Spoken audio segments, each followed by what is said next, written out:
Hello बच्चों, let's read the question. Question says if A, B, C, D, E, F is regular hexagon, then AD, EB, FC is equal to option है हमारे पास 0, twice of AB, 3 into AB, 4 into AB. Solve करते बच्चों question को. इस question के लिए जो की कॉन्सेप्ट है वो देख लेते हैं. की कॉन्सेप्ट में अगर हम बात करें यहाँ पर, तो देखिए बच्चों हमारे पास इसमें ट्राइंगुलर लॉ को यूज़ करेंगे. अगर कोई ट्राइंगल हमारे पास इस तरह से है जिसमें हमारे पास क्या है, वर्टाइसेस है A, B एंड C और वहाँ पे हमारे पास ये डायरेक्शन है ना. तो यहाँ से क्या हो जाएगा, AB vector plus BC vector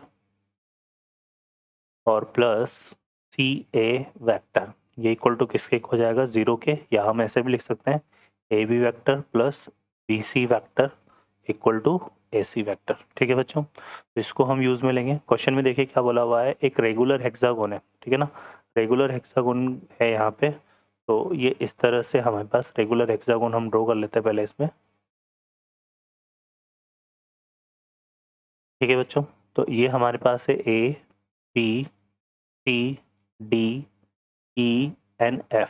ठीक है, अब चूंकि ये रेगुलर हेक्सागोन है तो यहाँ पर ये जो डिस्टेंस होगी AB equal to BC equal to CD equal to ED equal to, या हम ऐसे लिख सकते हैं D equal to EF equal to, और ये क्या आ जाएगा, F है. ये डिस्टेंस हमारी क्या होगी, इक्वल होगी. ठीक है, लेकिन अब यहाँ से अगर देखिए तो अब हमें इसमें वैल्यू फाइंड करनी है किसकी, AD प्लस ये EB vector and plus FC vector. Sorry ये वेक्टर नहीं है, तो हमें सिर्फ ये फाइंड करना है AD plus EB plus FC, ये इक्वल टू क्या होगा. अब देखो यहाँ पर AD हमारे पास कैसे बन रहा है, ये यहाँ से आ रहा है. ठीक है, ये इस तरह से, और ये रेगुलर हेक्सागोन है तो AB plus BC plus CD और ये इक्वल टू क्या हो जाएगा, AD. ठीक है ना, तो यहाँ से आ जाएगा, इसको क्या लिख सकते हैं हम, AB प्लस BC प्लस ये आ जाएगा कितना, CD. ठीक है, क्लियर है, AB plus BC plus CD के इक्वल हो जाएगा. और EB की अगर हम बात करें तो EB को हम कैसे डिस्क्राइब कर सकते हैं, EB हमारा ये आ रहा है इस तरह से, तो ये आ जाएगा बच्चों क्या, BC प्लस CD प्लस ये आ जाएगा DE, है ना, AB plus CD plus DE, है ना, ये आ जाएगा हमारे पास इस तरह से. तो इसको वेक्टर की फॉर्म में ले लेते हैं हम यहाँ पे, है ना, क्योंकि ये वेक्टर के रिगार्डिंग ही पूछा है इसने. तो ये इस तरह से हमने ले लिया. ठीक है, तो ये आ जाएगा हमारे पास BC plus CD plus BC plus CD plus DE equal to क्या हो जाएगा, ये BC plus CD equal to, ये आ जाएगा इस तरह से आएगा ये, क्योंकि EB पूछा है इसने, है ना. तो BC plus CD plus DE equal to, ये BE हो जाएगा बच्चों, क्योंकि ये इस तरह से लेंगे हम यहाँ पे BC plus CD plus DE equal to B, है ना. तो यहाँ पे ये हमारे पास क्या आएगा, क्योंकि ये ये E भी दिया है इसने, है ना, तो ये आ जाएगा हमारे पास. इसको हम देखिए यहाँ पर पहले ऐसे लिख लेते हैं, क्योंकि ये हमारा ई बी ये बनेगा B जो वेक्टर है ना, ये इस तरह से बनेगा, तो इसको माइनस B लिख लो आप पहले.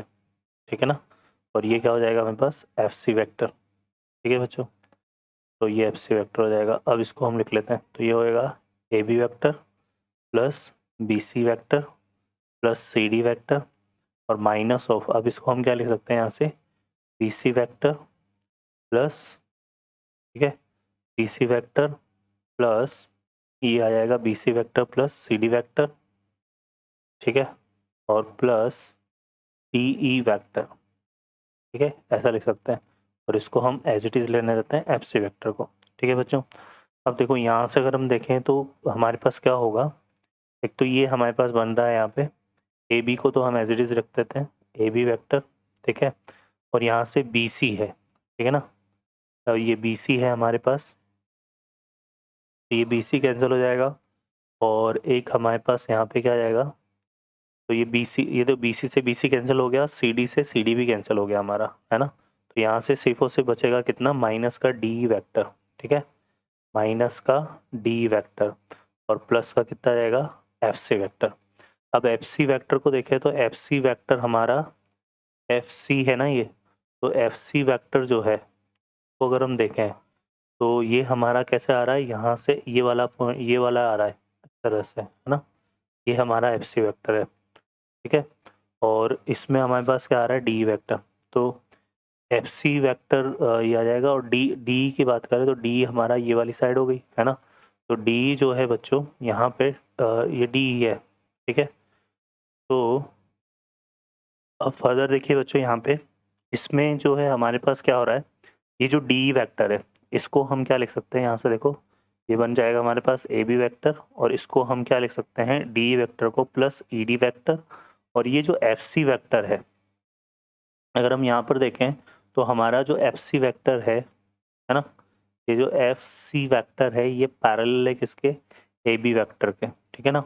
तो एफ सी वैक्टर पैरेलल है ए बी के, तो यहाँ से जो एफ सी वैक्टर है वो क्या हो जाएगा, ट्वाइस ऑफ ए बी के इक्वल हो जाएगा, ठीक है बच्चों। तो ये आ जाएगा हमारे पास, तो ये बन जाएगा हमारे पास किसके equal, twice of A B vector, ठीक है बच्चों। अब ये ई डी जो वैक्टर है यहाँ पर अगर देखें तो ये ई डी की और इसकी जो डायरेक्शन है वो सेम है। तो ई डी वैक्टर, क्योंकि ये रेगुलर हेक्सागोन है, तो ई डी इक्वल टू हमारा ए बी वैक्टर आ जाएगा। तो ये भी हो जाएगा ए बी वैक्टर, और ये क्या हो जाएगा बच्चों, ए बी वैक्टर, है ना।